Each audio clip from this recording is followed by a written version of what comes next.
नमस्कार, मैं अजय मिश्रा इस समय बाराबंकी में हूँ और मेरे साथ में doctor Pankaj Kumar Srivastava, MS, MCH, FIACS. इसके अलावा अगर बात करें 29 साल का एज ए सर्जन अनुभव है और उसके अलावा डॉक्टर का अनुभव अगर देखा जाए तो लगभग 4 दशक का है। सर, आपका बहुत बहुत स्वागत। धन्यवाद आपका और प्राइम एक्स न्यूज़ का बहुत बहुत धन्यवाद। सर, बात होती है एक सामान्य रूप से एक आम आदमी जो है बहुत सारी चीज़ों के प्रति लापरवाह रहता है, लेकिन जब दिल तेज़ी से धड़कता है तो समस्याएं होने लगती है, या नहीं धड़कता है या कम धड़कता है तो समस्याएं होती हैं। सीधा सा प्रश्न है, एक आम आदमी दिल की बीमारियों को समझे कैसे? पहली बात तो जो आपने कहा कि आम आदमी थोड़ा लापरवाह रहता है, जब कुछ होने लगता है, कुछ समस्या होती है तभी वो जागरूक होता है और कुछ लोग उसके बावजूद जागरूक नहीं होते। तो पहली बात तो ये है कि 80% हार्ट की बीमारियां बचाई जा सकती हैं, तो अगर लोग जागरूक रहें तो हम ये बीमारियों को बचा सकते हैं। डॉक्टर्स डे के दिन आज का मेरा यही संदेश है कि आप लोग कोशिश करें कि हार्ट की बीमारियां ना हो, आपको डॉक्टर के पास ना जाना पड़े। अगर जाना पड़ता है तो फिर उसका इलाज हम लोगों के पास है। डॉक्टर के पास ना जाना पड़े, पहले ऐसे डॉक्टर है जो कहते हैं डॉक्टर के पास ना जाना पड़े, नहीं तो सब कहते ज़रूर आइए। सर, ये एक बात होती है कि आजकल जिस तरीके से लोगों में दिख रहा है, मैं भी, आप भी सुनते हो, अक्सर हम लोग भी सुनते हैं, 19 साल का बच्चा था, हार्ट अटैक से डेथ हो गई, या 40 साल का पर्सन था, हार्ट अटैक की डेथ हो गई। कोई सिमिलरिटी नहीं, कोई ऐसे काज नहीं उनको पता चलते, सडनली चीज़ें आती हैं और चीज़ें हो जाती हैं, या कोई क्या कारण है इन चीज़ों का?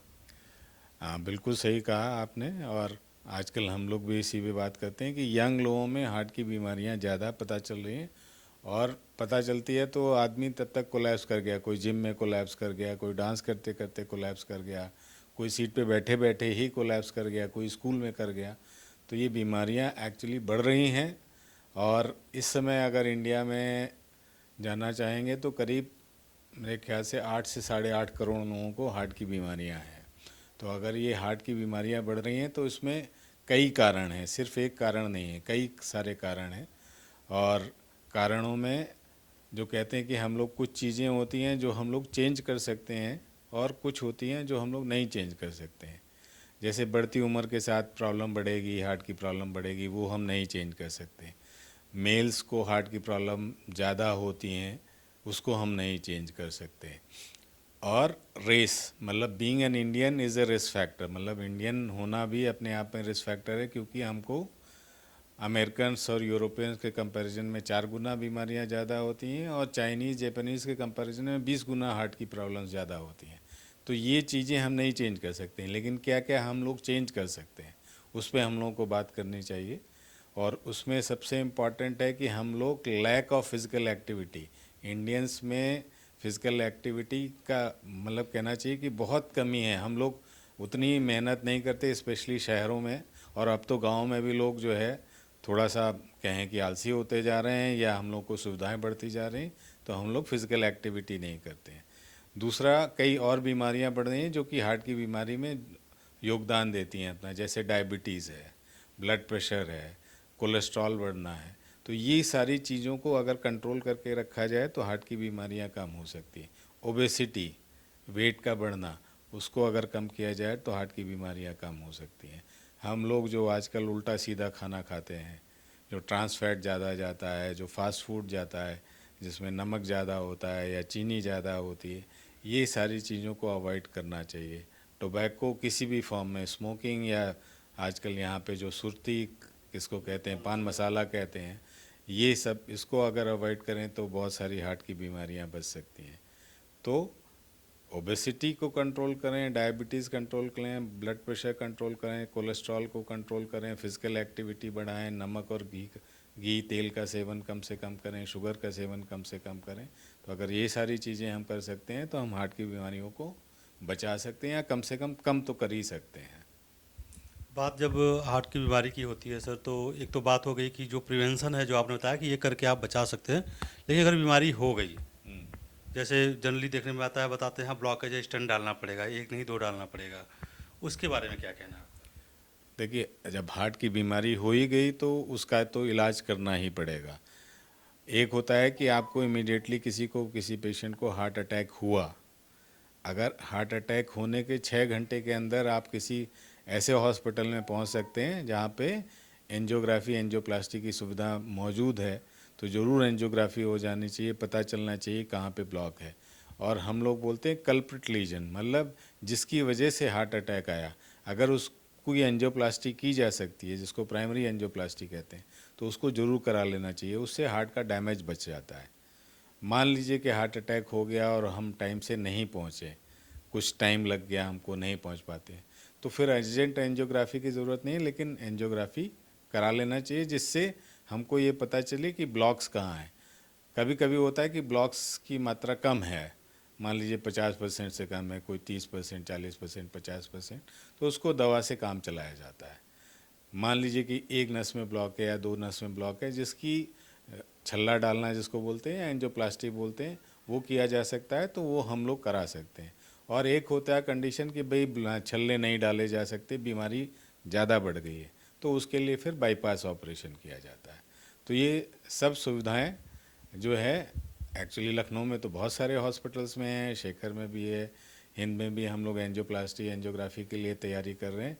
बाईपास सर्जरी की सुविधा यहाँ पे मौजूद है, इसको हम लोग ज़रूर यहाँ पे करते हैं।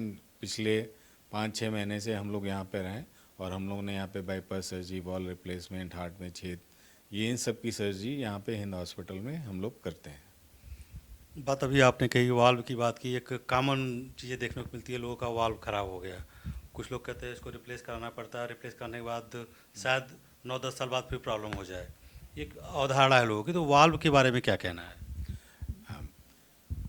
वॉल की प्रॉब्लम्स पहले से तो कम हुई हैं, जैसे बोलते हैं रोमैटिक हार्ट डिजीज़, जो कि यहाँ पे, लेकिन हम कहें पूर्वांचल या पूर्वी उत्तर प्रदेश में रोमैटिक हार्ट डिजीज़ की अभी भी बहुत सारी मतलब बीमारियां हैं, और हार्ट पेशेंट्स मिलते हैं जिनको वॉल की प्रॉब्लम है। वॉल की प्रॉब्लम अगर शुरुआत है तो दवा से उसकी चीज़ें चलती रहती हैं। हम लोग कहते हैं आप दवा से चलाइए, जब तक कि बीमारी बहुत सीवियर नहीं हो जाती कि ज़रूर हमको वॉल चेंज करना पड़ेगा या रिपेयर करना पड़ेगा। दोनों चीज़ें होती हैं, चेंज करना या रिपेयर करना। अब चेंज करने में 2 तरह के वॉल अवेलेबल होते हैं। एक होता है टिश्यू वॉल जिसको बोलते हैं, जो कि एनिमल टिश्यू का बना हुआ होता है, और दूसरा होता है artificial metallic wall, mechanical wall बोलते हैं। वो मेटल का बना हुआ होता है, स्पेशलाइज मेटल का बना हुआ होता है।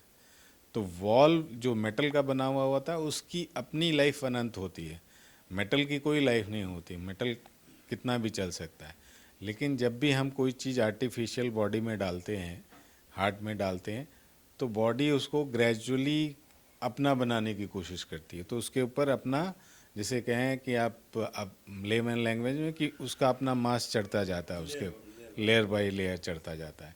तो उससे आगे चल के प्रॉब्लम हो सकती है, लेकिन दवा से और थोड़ा परहेज करके, अगर रेगुलर मेडिसिन खाएं, परहेज करें, तो हमारे कितने भी पेशेंट हैं जो कि 15 साल, 20 साल, 25 साल से मेटालिक वॉल पे चल रहे हैं, उनको कोई मेजर इशू नहीं होता। दूसरा होता है जो टिश्यू वॉल होता है। टिश्यू वॉल में ज़रूर होता है कि अगर आप उसको लगाते हैं तो 10 साल, 12 साल, 15 साल में उसको चेंज करना पड़ता है। वो तभी लगाया जाता है टिश्यू वॉल, या तो जैसे किसी लेडी को लगाना है जिसको प्रेगनेंसी चाहिए, जिसको बच्चा चाहिए, तो उसके लिए लगाया जाता है। उसको अगर उनका काम हो जाता है, क्योंकि इसमें एंटीकोagulation नहीं देना पड़ता जो टिश्यू वॉल होता है, तो वो बच्चा पैदा कर सकती हैं, और उसके बाद 10-12 साल बाद जो वो हो जाता है तो उसको चेंज करना पड़ सकता है। लेकिन मेटालिक वॉल को यूजुअली चेंज नहीं करना पड़ता। कुछ डेफिनेटली आर्टिफिशियल वॉल्व है, भगवान का बनाया हुआ वॉल्व नहीं, हमारा बनाया हुआ वॉल्व है, तो उसमें ज़रूर कुछ ना कुछ प्रॉब्लम रहती है। तो कभी ना कभी उसको हो सकता है कि 1-2% लोगों में चेंज करना पड़े। Hind institute of medical science Barabanki एक प्रोमिनेंट नाम है। खासकर अगर एडमिशन की बात की जाए तो रैंक बहुत अच्छी जाती है, बहुत सारे बच्चे पढ़ने आते हैं। पार्टिकुलर इस डिजीज़ की बात करें, जैसे हार्ट डिजीज़ की बात करें, जो आप एज ए सर्जन, यहाँ पे जो सुविधाएं एक आम आदमी को होनी चाहिए, वो सब उपलब्ध है इस छत के नीचे?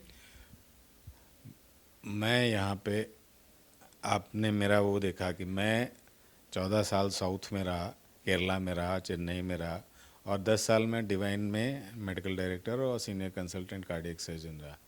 मेरा अपना स्पेशलाइजेशन है कि मैं यूनिट को डेवलप करके उसको प्रोग्रेस करा सकता हूँ। और इसीलिए डॉक्टर सचान ने हमको यहाँ पे इनवाइट किया था कि हम लोग जो है एक यूनिट को, हार्ट की यूनिट को डेवलप करें जो कि यहाँ पे नहीं थी। तो मैंने सितंबर में यहाँ पे ज्वाइन किया, सितंबर 25 में ज्वाइन किया, और हम लोगों ने कार्डियक सर्जरी अक्टूबर से शुरू कर दी। तो बाराबंकी में कहें तो पहला बाईपास सर्जरी हम लोगों ने यहाँ पे किया है, और अभी तक हम लोग कई सर्जरी यहाँ पे कर चुके हैं अक्टूबर से लेके अभी तक। अभी 2 हमारे पास कार्डियोलॉजिस्ट हैं जो कि मेडिकल ट्रीटमेंट करते हैं। कैथ लैब आ चुकी है, उसका लगना बाकी है। मेरे ख्याल से 1-1.5 महीने में कैथ लैब भी लग जाएगी, जिससे एंजियोग्राफी, एंजियोप्लास्टी की भी सुविधाएं हो जाएंगी। मेरा मानना है कि हमने उनसे प्रॉमिस किया था, हमको सब चीज़ें सूटेबल अगर मिलती हैं, सुविधाएं मिलती है, तो हम 3 साल में इसको स्टेट का one of the best centre, heart centre बना देंगे। तो आप देखिए डॉक्टर साहब किस तरीके से डेडिकेटेड हैं और एक लंबा अनुभव साउथ से लेकर के यूपी तक का। सर एक बात और है, ये सब बातें तो हो गई कि दिल की बीमारी जब हो जाती है तो बहुत सारी चीज़ें होती हैं। आज की जो लाइफ है एक आम आदमी की, बाजारवाद उस पर हावी है, परिवार की अपेक्षा उससे बहुत ज़्यादा है। बाप सोचता है बेटा आईएएस ही बन जाए, उसके दिमाग में बहुत टेंशन चलती है, काज बीपी बढ़ता है, शुगर बढ़ता है। बिल्कुल इसको सही। कैसे प्रिवेंट किया जाए? अब ये तो आपने ही कारण बताया, और आप ही बताएंगे कि भाई परिवार में प्रेशर है, बाजार का प्रेशर है, समाज का तो प्रेशर है। समाज का प्रेशर है। तो ये आप ही ने बताया, जब ये प्रेशर या तो आपको डील करना आ जाए या वो प्रेशर कम हो जाए, तो वो प्रेशर तो कम होने से रहा, आपको इसको डील करना आना चाहिए, इंडिविजुअल को इसको मैनेज करना आना चाहिए। हम ये ज़रूर कहेंगे आपके माध्यम से कि आजकल हम लोग अपने बच्चों को ये प्रेशर से डील करने के लिए तैयार नहीं कर रहे हैं। बच्चों को बहुत सुविधाएं दी जा रही हैं और बहुत लाड़ प्यार दिया जा रहा है, तो बच्चे जो है फेलियर को एक्सेप्ट नहीं कर पा रहे हैं, स्ट्रेस को एक्सेप्ट नहीं कर पा रहे हैं, इसलिए बीमारियां भी जल्दी बढ़ रही हैं। हम लोग जब अपनी स्टेज में थे तो पिताजी 2 थप्पड़ मार दिया करते थे तो कोई फ़र्क नहीं पड़ता था, लेकिन आज 2 थप्पड़ मार दिए तो हो सकता है बच्चा सुसाइड कर ले। तो इस चीज़ के लिए हम लोगों को बच्चों को तैयार करना है। गांव के बच्चे स्टिल बेटर हैं, शहरों के बच्चों में ईगो और इस तरह की प्रॉब्लम्स ज़्यादा बढ़ गई हैं, और इसमें पेरेंट्स का बहुत बड़ा रोल है। तो पेरेंट्स को ये वो करना चाहिए कि बच्चों को फ्यूचर के लिए तैयार करें, जुझारू बनाएं, जूझू ना बनाएं। तो अगर जुझारू बनेंगे तो वो स्ट्रेस को डील कर सकेंगे, क्योंकि ये सब लाइफस्टाइल डिजीज़ हैं। आपको बच्चा आपको पिज़्ज़ा मांगता है, बर्गर मांगता है, आप सब उसको प्रोवाइड करा देते हैं, तो ये क्या है, ये सब फैट इकट्ठा हो रहा है। बच्चे आजकल ज़्यादा ओबीज हो रहे हैं, तो बच्चों को बीमारियां भी ज़्यादा, स्ट्रेस ज़्यादा ले रहे हैं, पढ़ाई का स्ट्रेस। आप उनके ऊपर प्रेशर डालते हैं कि आपको ये बनना है, ये बनना है, ये बनना है, वो देखो कैसा कर रहा है, वो देखो कैसा कर रहा है। तो ये सब चीज़ों को आपको अवॉइड करना होगा। आपको किसी से कंपैरिजन नहीं करना, आपका बच्चा यूनिक है, वो अपने स्टाइल से जो चाहे उसको करने दीजिए, गाइड कीजिए उसको फोर्स मत कीजिए। आप अगर गाइड करेंगे, अच्छे से रखेंगे, और खाने पीने का खास तौर से ध्यान, फिजिकल एक्टिविटी उसकी इंक्रीज़ होनी चाहिए, मोबाइल का कम से कम यूज़ हो, आपका प्रेशर कम से कम रहे। तो आपका प्रेशर कम रहेगा तो टीचर के ऊपर भी प्रेशर कम रहेगा, और चीज़ें बेहतर होती जाएंगी। लेकिन अगर हम बच्चे पे प्रेशर डालेंगे तो फिर ये प्रेशर बढ़ता जाएगा, और बच्चे उस चीज़ के लिए तैयार नहीं हैं। आजकल प्रॉब्लम्स ज़्यादातर यही हैं, मेंटल प्रॉब्लम्स भी और हार्ट की प्रॉब्लम भी, दोनों का एक बड़ा कारण स्ट्रेस है, जिसको हम लोग को अवॉइड करना चाहिए। Hind institute of medical science में ये कहा जा सकता है कि एक दिल की बीमारी का संपूर्ण इलाज एक छत के नीचे मिल रहा है, या जो बाकी चीज़ें हैं महीने 2 महीने में पूरी हो जाएंगी। हाँ बिल्कुल, ये कहेंगे कि अभी संपूर्ण इलाज तो हम नहीं कह सकते, लेकिन यस, 1 से 2 महीने में जब हमारे पास कैथ लैब इंस्टॉल हो जाएगी तो हम लोग एंजियोग्राफी, एंजियोप्लास्टी और संपूर्ण सुविधाएं आपको ज़रूर प्रोवाइड कर सकेंगे। इस समय कार्डियोलॉजिस्ट हैं हमारे पास, 2 कार्डियोलॉजिस्ट, मैं कार्डियक सर्जन हूँ जो कि हार्ट का ऑपरेशन करता हूँ। हार्ट के ऑपरेशंस हो रहे हैं, बाईपास सर्जरी हो रही है, वॉल रिप्लेसमेंट हो रहे हैं, हार्ट का छेद बंद, ये सब काम हम लोग कर रहे हैं। बाकी काम भी जल्दी शुरू हो जाएगा। बात ओपीडी और इमरजेंसी, 2 तरीके की सर्विस की ज़रूरत पड़ती है, खासकर दिल की बीमारियों की। ओपीडी की टाइमिंग 10 से 4 यहाँ बताया गया कि है, तो आप तो उपलब्ध हैं, तो ये प्रतीत है कि सब आप आके दिखा सकते हैं। इमरजेंसी सुविधाएं हैं? इमरजेंसी सुविधाएं भी हैं, कभी भी मरीज आ सकता है। यहाँ पे इमरजेंसी की सारी फैसिलिटीज़ हैं, जैसे मैंने बताया एंजियोग्राफी एंजियोप्लास्टी को छोड़ के इमरजेंसी में कभी भी मरीज आ सकता है, उसको पूर्ण इलाज मिलेगा। अंतिम प्रश्न है सर, एक तो आपका बड़ा रिच अनुभव है और ये बुकलेट भी मैंने इस तरह से निगाह से पढ़ी है, बहुत सामाजिक कार्य आप करते हैं, कई संगठन भी चलाते हैं, उसके बारे में बताइए।